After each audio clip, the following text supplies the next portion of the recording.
Alors je suis content de vous retrouver aujourd'hui pour vous parler d'un sujet qui concerne tout le monde et qui va certainement vous aider à comprendre certaines situations que vous rencontrez. Si vous avez pour habitude de suivre les vidéos de notre chaîne ou tout simplement que vous êtes ouvert à la spiritualité, vous savez le rôle très important que les énergies ont dans notre quotidien. Et bien aujourd'hui, je vais vous partager 4 énergies négatives que je retrouve tout le temps dans les logements des gens lorsque je procède à un soin énergétique ou à une purification des lieux. Je vais vous expliquer les plus courantes pour que vous puissiez vous aussi les reconnaître. Alors, pas de panique, pour certaines de ces énergies, elles sont complètement naturelles et nous les croisons toutes, pour ne pas dire que nous les créons obligatoirement tout au long de notre vie. D'autres sont plutôt des énergies conscientes et pour celles-ci, les fréquenter va dépendre de plusieurs choses.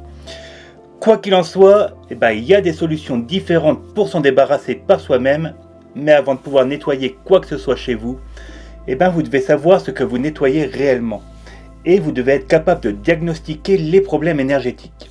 Alors, voyons tout ça, c'est parti!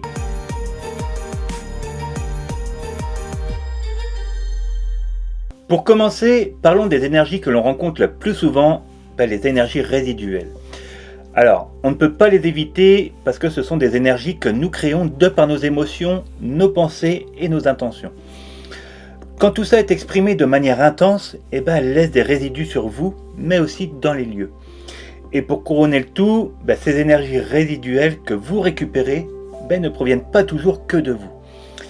Si par exemple, vous vivez ou fréquentez régulièrement une personne assez défaitiste, dépressive, colérique, en plus de vous vider de votre énergie, elle va vous projeter tout ce négatif sur vous. C'est d'ailleurs pour ça qu'on appelle ce genre de personnes des vampires énergétiques. Si vous êtes dans cette situation, je vous donne quelques conseils dans l'article qui s'affiche juste au-dessus de moi actuellement. Vous avez juste à cliquer dessus pour être dirigé. Il est également possible de les ramasser dans des lieux très fréquentés. Pour vous citer encore un exemple, si vous êtes sensible aux énergies, le simple fait d'aller sur une brocante, à un concert, ou même au supermarché faire vos courses, ça peut devenir très compliqué. Toutes ces différentes énergies deviennent des événements passés négatifs qui sont imprimés énergétiquement sur une personne, un lieu, une maison ou un terrain.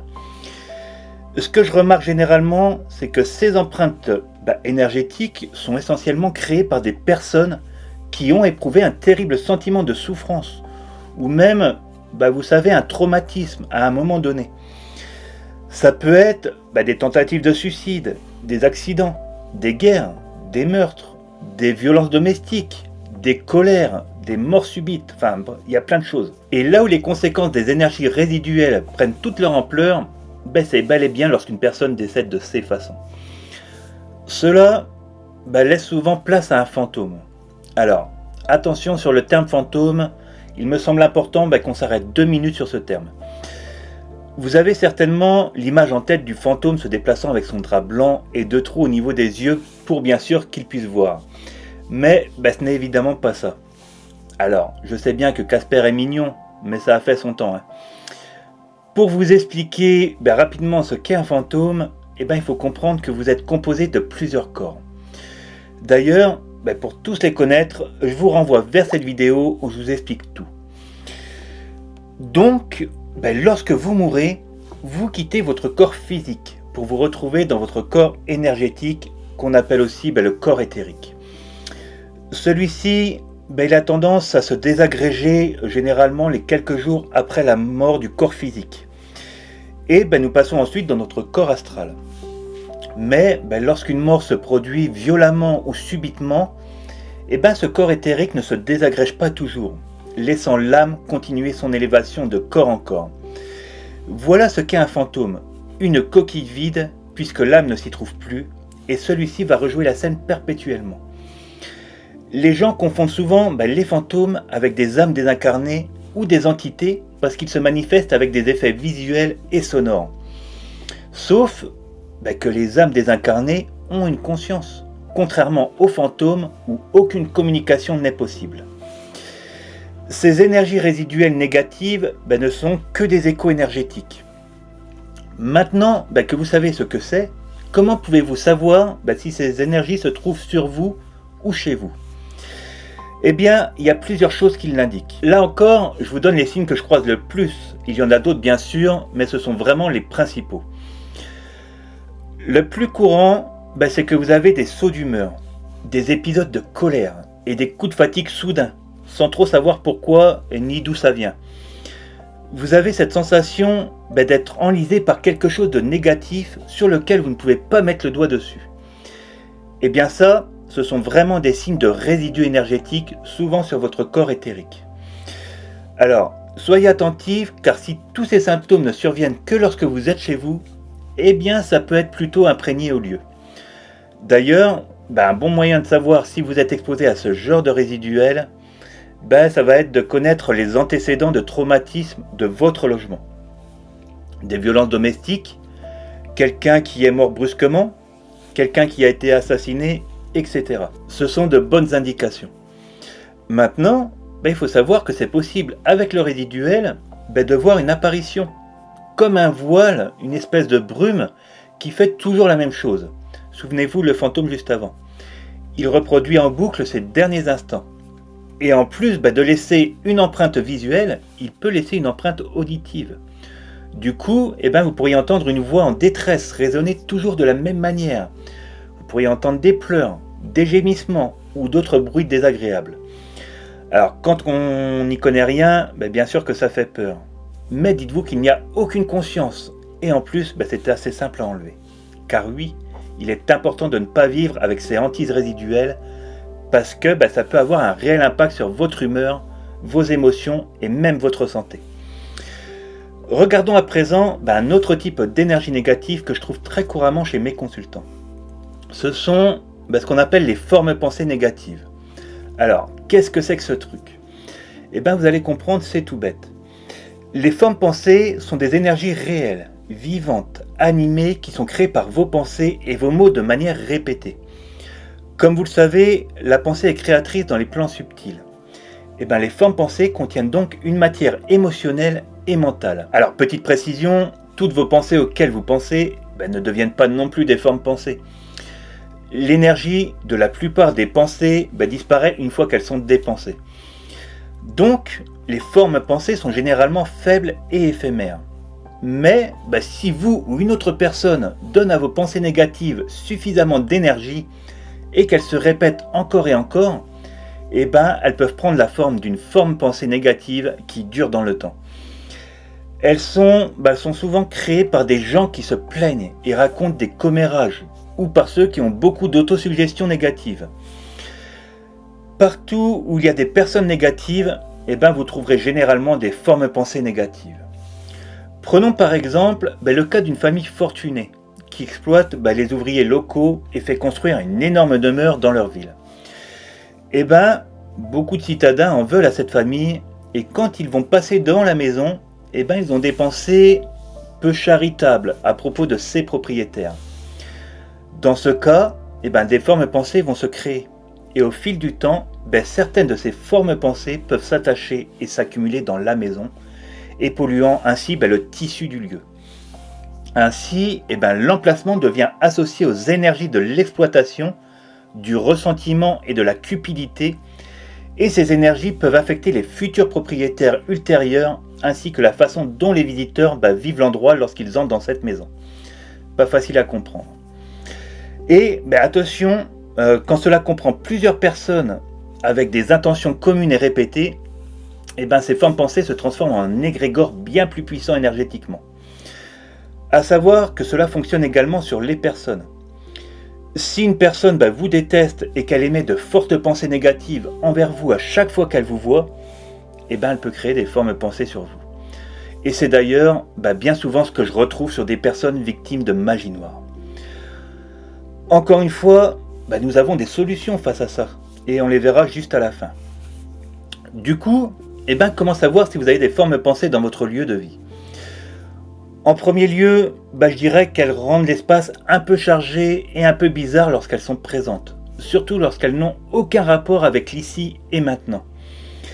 Et si ces formes pensées n'ont pas été créées par vous, elles peuvent également vous donner l'impression que votre espace ne vous appartient plus totalement. Vous savez, cette sensation de ne pas se sentir chez soi, c'est exactement ça.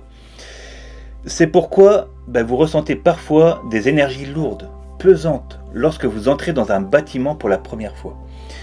Vous captez des énergies qui n'ont aucun rapport avec l'ici et maintenant, mais qui vous affectent néanmoins subtilement. Les lieux, ils absorbent l'énergie des événements, des pensées et des sentiments. Et les personnes énergétiquement sensibles, les empathes, les psychiques, auront tendance à être les plus affectés par ce type de formes pensées négatives qui s'accumulent dans la terre, les bâtiments et les objets. En plus, les formes pensées négatives peuvent apporter leur énergie sous-jacente à nos propres schémas de pensée négatives. Je suis sûr que vous avez déjà eu l'expérience d'être entouré de quelqu'un qui a beaucoup de pensées négatives et qu'en passant suffisamment de temps avec cette personne, vous vous êtes retrouvé à adopter les mêmes comportements. Eh bien, c'est exactement ça. Les formes pensées négatives, elles peuvent avoir une mauvaise influence subtile sur vos propres pensées si elles correspondent à vos propres croyances négatives sur vous-même, les autres et le monde. Pour reprendre l'exemple de l'énorme maison de la famille Fortuné, une personne qui est enclin à être cynique à l'égard des autres peut se trouver influencée par les formes pensées négatives dans cet espace et devenir encore plus enclin à penser le pire envers les autres. Bon, maintenant, passons aux prochaines énergies, les âmes désincarnées. Alors, bien entendu, toutes les âmes désincarnées ne sont pas négatives ni effrayantes. Mais, comme ici sur Terre, certaines sont moins sympas que d'autres. C'est donc de celles-ci que je vais vous parler, sinon ça n'a aucun intérêt. Donc, ces âmes désincarnées ne sont pas encore passées à la lumière, pour une raison ou une autre. Et elles résonnent avec des énergies et des vibrations comme le blocage, la peur, le malheur, la douleur, la colère, etc. Généralement, je les capte dans des lieux publics qui ont connu beaucoup de tristesse et de douleur, comme les hôpitaux, les salons funéraires, un champ de bataille, des cimetières, des maisons de retraite. Mais il peut arriver parfois qu'elles soient attirées par des lieux qui ne vibrent pas très haut, comme des hôtels, des bars, des pharmacies, etc. Et enfin, les dernières, elles vont se retrouver dans vos maisons, parce qu'elles se trouvent attachées au lieu, à un objet, ou tout simplement parce qu'elles aiment simplement l'une des énergies des occupants. Pour info, chez nous, le nettoyage énergétique, c'est tous les jours. Alors vous me direz, chez nous, on est 2 passeurs d'âme, et à la maison, nous avons plusieurs consultants par jour. Donc on n'a pas le choix. Si on veut être efficace, on ne peut pas se laisser polluer. Chez vous, à moins d'habiter un lieu particulier, ça devrait être quand même un peu plus calme. Ce qui ne vous empêche pas de faire un soin énergétique ou un nettoyage de lieu, je dirais plusieurs fois dans l'année. Donc maintenant, comment savoir si vous avez des âmes désincarnées dans votre logement? Et là encore, plusieurs signes peuvent vous indiquer qu'une âme est chez vous. Une chose fréquente, c'est de voir quelque chose passer du coin de l'œil. Bien souvent, c'est une silhouette ou une ombre noire. Alors la chose à ne pas faire, c'est de paniquer ou de s'affoler. Ça vous mènera vers de mauvaises personnes ou ça amplifiera la situation. Regardez encore une fois cette vidéo où je vous parle de ce phénomène et des choses à faire. Une autre indication qui ne trompe pas, c'est votre enfant qui va se mettre à faire beaucoup de cauchemars ou des terreurs nocturnes. Ou encore vos animaux qui vont se mettre à fixer à un endroit de la pièce ou qui vont avoir peur de rentrer dans une chambre de la maison. Chez nous par exemple, il n'est pas rare que nos chiens grognent dans le vide, parce que nous sommes en train de communiquer avec une âme lors d'un contact défunt. Les animaux, ils sont très sensibles aux énergies, et nos enfants aussi. Et quand ils sont petits, on se sent souvent désemparés. Mais encore une fois, il existe des solutions pour vos enfants. Et j'ai ce qu'il vous faut dans ma boîte à outils. Regardez cette vidéo, elle vous aidera à aider vos loulous. Un autre signe aussi, ce courant d'air froid que vous ressentez contre votre peau, alors qu'il n'y a aucune ouverture. Ou aussi ce changement de température inexplicable. C'est souvent la présence d'une âme qui parfois ne fait que passer. Et un dernier que je peux vous donner, c'est cette sensation effrayante que vous n'êtes pas seul, ou que vous êtes observé. Vous regardez régulièrement dans une direction où vous êtes constamment en train de vous retourner.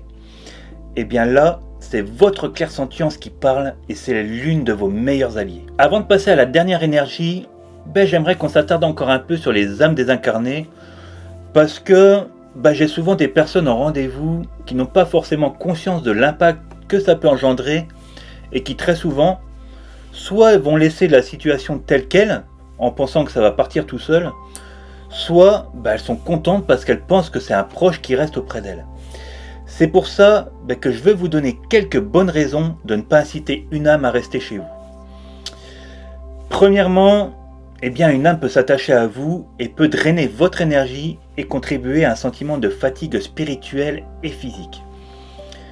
Une âme négative n'est pas une énorme perte d'énergie, mais vous pouvez en avoir plusieurs, et là, ça peut devenir vraiment épuisant. Ensuite, une âme désincarnée qui vibre bas peut amplifier vos émotions négatives lorsqu'elle s'attache à vous. Disons que vous avez eu un décès et que vous êtes en deuil. Si vous avez une âme négative attachée à votre champ énergétique, cette tristesse sera légèrement amplifiée, voire grandement amplifiée, avec chaque âme qui s'attache à vous. Tout simplement parce que vous attirez ce qui résonne avec ce que vous vivez. Troisièmement, une âme peut affecter vos capacités intuitives. Si vous faites de la radiesthésie avec l'aide d'un pendule, de l'écriture intuitive ou encore du spiritisme, mais que vous n'avez pas précisé qui vous vouliez canaliser, vous pourriez finir par canaliser une âme désincarnée négative dans les environs, qui contrairement à vos guides spirituels, n'auront pas grand chose à faire, à part peut-être vous faire perdre votre temps et de l'énergie. Autre chose, et on l'a vu avant, avoir une âme désincarnée chez soi peut être très effrayant, même si c'est un proche de la famille. Les âmes de l'autre côté s'expriment comme elles le peuvent, et même si c'est pas de manière à vous faire peur, une manifestation physique dans notre plan, que l'on appelle souvent paranormal, peut vous tétaniser. Et la dernière raison, c'est de laisser partir une âme, parce que c'est tout simplement pas sa place. Je pense que nous pouvons tous convenir que ce n'est pas une situation amusante pour une âme. Elle doit aller sur le plan vibratoire qui lui correspond pour continuer son élévation vers la lumière. Donc, si vous aimez vraiment votre proche décédé ou que vous souhaitez aider cette âme, il ne faut pas rester passif et passer à l'action. Alors, c'est pas évident et si vous ne savez pas trop comment vous y prendre, ce guide vous apportera des réponses et des techniques efficaces pour y parvenir. Et puis, si vous n'êtes pas encore totalement convaincu, n'oubliez pas que toutes les âmes ne sont pas amicales et que ce que vous pensiez être une âme peut en réalité être une entité. Alors elle, je peux vous dire qu'elle adore vous voir flipper. Ce sont les dernières énergies dont je voulais vous parler sans pour autant trop rentrer dans le sujet. Je n'aime pas créer des peurs inutiles chez les gens et ce n'est pas non plus ce qu'on rencontre le plus souvent. Mais vous devez savoir que ça existe. Alors, je peux pas vous en faire une description précise et vous allez comprendre pourquoi.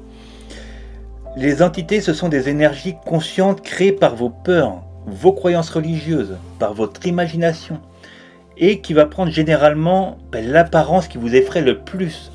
D'où l'importance de travailler vos peurs quand on touche au spirituel. Leurs vibrations sont évidemment très basses et elles sont capables de puiser votre énergie, de faire du bruit, de créer des perturbations, d'interférer avec vos équipements électriques, mais aussi de déplacer de la matière physique. Pour vous citer vite fait un exemple ou deux, j'ai déjà eu affaire lors de mes nettoyages de lieux à des monstres que l'on retrouve dans des séries télévisées ou à des créatures mythologiques. Alors ce ne sont pas mes peurs, mais c'était bien les créations énergétiques de mes consultants. Donc, pour finir sur cette dernière énergie, comment savoir si vous avez une entité chez vous ? C'est pas évident car ça peut correspondre également pour une âme désincarnée très proche de notre plan. Mais on peut retrouver le fait d'entendre des pas lourds, des bruits ou des coups dans les murs, sans aucune explication rationnelle à ces bruits. Les portes vont s'ouvrir ou se claquer d'elles-mêmes, sans courant d'air. Les meubles ou des chaises bougent toutes seules. Et enfin, des traces ou des griffures peuvent se retrouver sur le corps. Alors je vais pas aller plus loin, mais j'insiste une dernière fois en vous disant que vous êtes bien plus fort qu'elles et qu'il est possible de les chasser. Mais bien sûr, c'est comme pour tout, cela s'apprend. Donc voilà, je viens de couvrir les 4 principales énergies que vous pouvez rencontrer chez vous ou dans d'autres lieux tout au long de votre vie. Alors, si vous souhaitez apprendre à gérer ces différentes énergies, encore une fois, j'ai écrit ce guide où je vous dis comment faire face à chaque énergie, car oui, les actions ne vont pas être les mêmes pour nettoyer une énergie résiduelle que pour faire partir une entité. Avant de se quitter, je tiens à vous dire que vous ne devez pas tomber dans la psychose. Vous avez déjà forcément croisé ce type d'énergie négative et vous en croiserez tout au long de votre existence. La plupart du temps, ce n'est pas dérangeant. En revanche, quand cela devient ingérable dans votre quotidien, vous devez agir. La situation elle ne s'arrangera pas toute seule. Et d'ailleurs, avec Cindy, nous avons constaté des personnes qui vivent péniblement depuis des années, ne sachant pas que leur situation provenait de l'invisible. Il y en a même d'autres qui pensaient également qu'en déménageant, cela s'arrangerait. Alors, oui, si c'est attaché au lieu, pourquoi pas. Mais si c'est sur vous, vous comprenez maintenant pourquoi cela n'est pas la meilleure solution. Toute dernière chose, après je vous libère, si vous ne vous sentez pas capable d'agir seul ou que malgré vos efforts, cela perdure, demandez de l'aide, il n'y a pas de honte. Alors, soyez tout de même prudent dans vos recherches et prenez quelqu'un de sérieux. L'idéal serait un passeur d'âme ou un géobiologue, et nous serions bien sûr ravis de vous aider à vos côtés. Si vous avez trouvé cette vidéo utile, pensez à la liker, c'est ma petite récompense, et prenez également 2 secondes pour vous abonner. C'est grâce à vous que nous parviendrons à nous faire connaître, et pourquoi pas faire d'autres concepts bien plus grands avec d'autres youtubeurs. N'oubliez pas que le bien est plus fort que le mal, alors restez centré dans votre cœur. Merci infiniment et à bientôt pour de nouvelles vidéos.